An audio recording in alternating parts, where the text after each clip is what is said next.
Trèves, qui avait réussi ce doublé en 2013 et 2014. D'ailleurs, Trèves est la dernière française à avoir remporté l'Arc de Triomphe, parce que depuis quelques saisons, ce sont les étrangers qui brillent dans cette course, et on a vraiment le sentiment qu'Inable a le potentiel pour réussir cet exploit.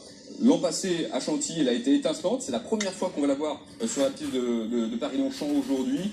Mais vu sa façon de courir, je pense vraiment qu'elle devrait parfaitement s'adapter à ce parcours. Quant à Lanfranco Dettori, son jockey, je vais en parler un petit peu plus tôt. Voilà, recordman du nombre de victoires dans cette course. Lui a gagné à Longchamp, dans le vieux Longchamp, si je puis dire. Il a gagné à Chantilly.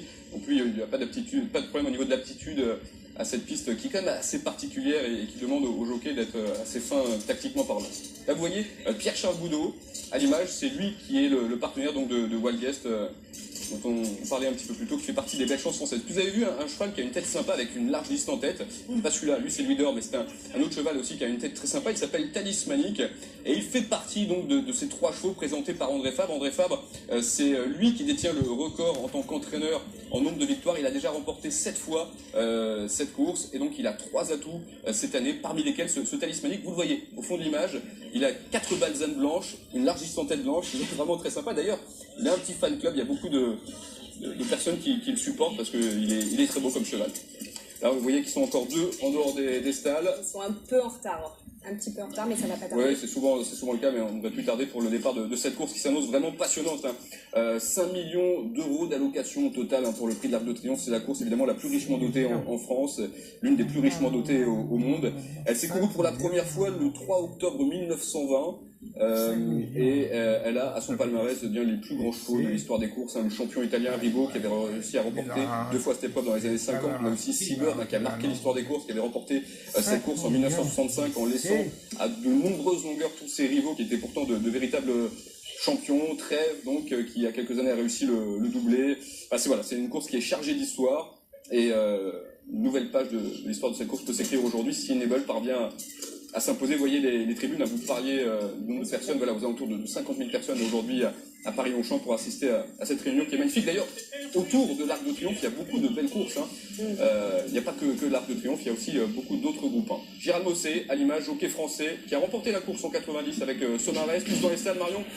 Et voilà, c'est parti donc pour cette 97e édition de l'Arc de Triomphe. On est sur un parcours qui est long, qui demande de l'endurance aux chevaux, 2400 mètres à parcourir. Et parmi les chevaux qui se sont très bien élancés, on a Study Hoffman, le numéro 14, qui devait partir complètement à l'extérieur, donc qui s'est rabattu et qui est maintenant en 3-4e position. Vous voyez qu'un cheval, pour l'instant, se retrouve un peu isolé, complètement à droite. C'est un cheval anglais qui s'appelle Defaux. Attention à lui, c'est un bon outsider de cette épreuve, lui qui a déjà réussi à très bien se comporter au niveau groupe 1.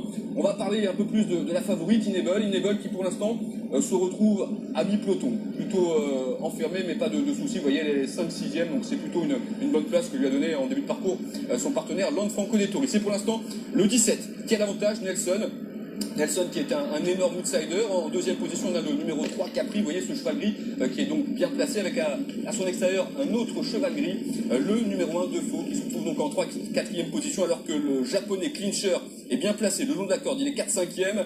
La grande favorite Inable vient juste derrière lui en 5-6e position avec pas très loin le numéro 12 Pataskoy, Tiberian, un outsider, le numéro 8 se retrouve à mi-peloton alors que Sea of Class, le numéro 19, la 2e favorite de la course est très attardée. Vous la voyez, Kazakh Jaune, elle est pour l'instant en avant-dernière position. Il va falloir qu'elle soit très forte si elle veut jouer un bon rôle dans cette course et lutter pour les premières places.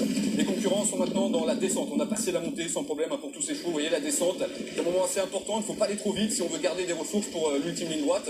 Dans quelques instants, les chevaux vont pénétrer dans la fausse ligne droite avant donc d'aborder l'ultime ligne droite de cette course. Toujours donc l'outsider, le 17, Nelson qui a l'avantage. En 2e position, le numéro 3 Capri, la favorite Inable, la grande favorite, la grande championne se retrouve en 4e position avec Defaux qui est un peu sollicité à son extérieur alors que le japonais Clincher pour l'instant a un très bon parcours. Le numéro 9 il se retrouve en 4e position. Allez, l'ultime ligne droite maintenant, l'esprit final qui va être lancé dans quelques instants avec Inable, la grande favorite qui est maintenant décalée par Lanfranco Dettori et Inable semble se rapprocher assez facilement. Elle va prendre l'avantage dans quelques instants, mais attention à des chevaux qui vont tenter de progresser à l'extérieur comme notamment le numéro 6 Close of Stars qui avait pris la 2e place de cette course l'an passé et qui vient maintenant très vite à son extérieur, mais c'est Inable, la grande championne pour l'instant qui a l'avantage à 150 mètres de l'arrivée avec Close of Stars qui se retrouve en 2e position et Sea of Class aussi, la petite anglaise qui termine très vite à l'extérieur. Inable face à Sea of Class Class, il reste 50 mètres à parcourir. Enable face à Sea of Class, Enable Sea of Class, Enable qui va conserver l'avantage au passage du poteau aux dépens de Sea of Class. Les deux Britanniques prennent les deux premières places. La victoire est moins brillante que leur passé, mais c'est historique ce que fait Enable en remportant donc une deuxième fois cette course, en offrant une 6e victoire dans cette épreuve à son jockey, le redoutable italien Gianfranco Dettori. Regardez le passage du poteau, Enable, Sea of Class, Enable qui va conserver un petit avantage, vous voyez, une tête de gagnante devant Sea of Class qui a fait une ligne droite absolument splendide. 3e place pour Close of Stars, 4e place pour Wild Guest et la 5e place, elle reviendra au numéro 3. Capri, 10, 19, 6, 5 et 3. On avait parlé de ces deux Britanniques, c'était les logiques favorites de